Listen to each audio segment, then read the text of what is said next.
H کولری infection دوسرے مریض کو بھی شفٹ ہو جاتا ہے. یعنی کہ پور سینیٹیشن، پانی ابلا ہوا نہ پینا یا خوراک ایسی استعمال کرنا جو کہ آلودہ ہو تو اس سے ایچ کولری یہ پانی سے بھی پھیلتا ہے.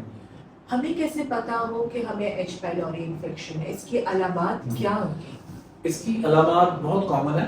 آپ اپنے ارد گرد لوگوں کو کسی سے بھی پوچھیں گے تو عموماً 30-40% لوگوں کو اس کی علامات وہ ہیں معدے کی جگہ. معدے سے مراد یہ ہے کہ جو ہمارا چھاتی ہے اس کے نیچے جو ہڈی ہے نرم ہڈی ہے ادھر جلن ہوتی ہے.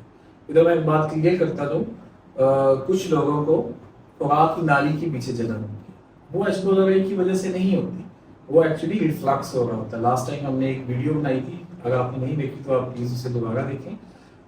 جو گیسٹرواسوفیجیل ریفلکس ڈیزیز ہے وہ معدے کی تیزابیت خوراک والی نالی میں آ رہی ہے. تو ریفلکس ڈیزیز ایچ کولری سے نہیں ہوتی. تو اس کی سمٹمز میں مریضوں کو کیا ہوتا ہے کہ جلن محسوس ہوتی ہے معدے میں، جیسے کہ میں نے بتایا آپ کو ایک پوائنٹ بتا کے وہ کہتے ہیں کہ جلن ہے. پیشنٹس کو کھانا کھاتے ہیں تو انہیں درد ہوتی ہے شدید، انہیں کہہ لیں کہ بھوک نہیں لگتی، دل خراب ہوتا ہے ان کا، اور اس کے علاوہ کھانا کھاتے ہیں تو پیٹ پھول جاتا ہے. اس طرح کے سمٹمس کے ساتھ آتے ہیں. ہاں اگر ایچ کولری کمپلیکیشنس کرتے بہت زیادہ جگر کو ڈیمیج کرتے تو ان میں کالے پخانے آنا، خون کی الٹی آنا اور وزن میں کمی وغیرہ بھی شامل ہے. اچھا، تو ایچ پائلوری کی ایسی کمپلیکیشنز ہیں جو کہ بہت خطرناک بھی ہو سکتی ہیں. خطرناک بھی ہیں. یہ کمپلیکیشنز جو ہیں ان میں شامل ہیں جیسے کہ معدے کا السر بن جانا اور چھوٹی آنت کا جس سے جو کہ معدے کے آگے ڈوڈینم ہے اس کا السر بن جانا. السر کیا چیز ہے؟ السر جو میں نے آپ کو پہلے ویڈیو میں بتایا کہ جو ہماری معدے کی ایک دیوار ہے اس پہ پروٹیکٹیو لیئر ہے، وہ پروٹیکٹیو لیئر ختم ہوگی. اب جو ہمارے ایسڈ ہے اس نے اس کی اسٹمک کی وال کو ڈیمیج کرنا شروع کر دیا، اس نے ایک سوراخ سا کرنا شروع کر دیا. آپ لے مین لینگویج میں یہ سمجھ لیں تو اسٹمک کی وال کے اندر ایک سلف سا السر سا، یہ السر ایسے ہی اینڈوسکوپی میں جب ہم کیمرہ ڈالتے ہیں تو نظر آتا ہے جیسے کہ آپ کو زخم، ایک زخم ہی ہوتا ہے جو معدے میں یا ڈوڈینمس کو ہم چھوٹی آنت کہتے ہیں اس میں بنتا ہے. اس کے علاوہ جو ایچ کولری کی کمپلیکیشن ہے معدے کی سوزش، اور اگر یہ لمبے عرصے تک سوزش چلتی رہے تو یہ کینسر میں بھی بدلتی ہے. ٹھیک ہے. اور بعض اوقات جو کمپلیکیشن میں نے بتایا کہ اگر وہ السر ہے اور اس میں بلیڈنگ ہو جائے تو مریضوں کو خون کی الٹیاں، کالے پخانے اور خون کی کمی ہو جاتی ہے. بعض اوقات یہ السر جو ہے وہ معدے کا منہ بند کر دیتا ہے جس کی وجہ سے مریض کا کھانا پینا چھوٹی آنت میں جانا بند ہو جاتا ہے، اسے بار بار الٹیاں آتی ہیں. لیکن یہ جو کمپلیکیشنس ہیں اس وقت ہمارے ملک میں کافی کم ہو چکی ہیں. اس کی وجہ ایک یہ ہے کہ جو معدے کی تیزابیت جب بھی پیشنٹس کو فیل ہوتی ہے تو اوور دی کاؤنٹر ڈرگز وہ ہوتی ہیں جو کہ مریض خود ہی میڈیکل اسٹور پہ جا کے لے لیتے ہیں. تو جیسے کہ ہمارے یہاں بہت پاپولر برانڈس ہیں معدے کے کیپسولس کے، رازی اور ایٹسیٹرا، اور معدے کی جلن کے لیے مختلف سیرپس موجود ہیں تو مریض وہ لے لیتے ہیں جس کی وجہ سے وہ السرز کم بنتے ہیں.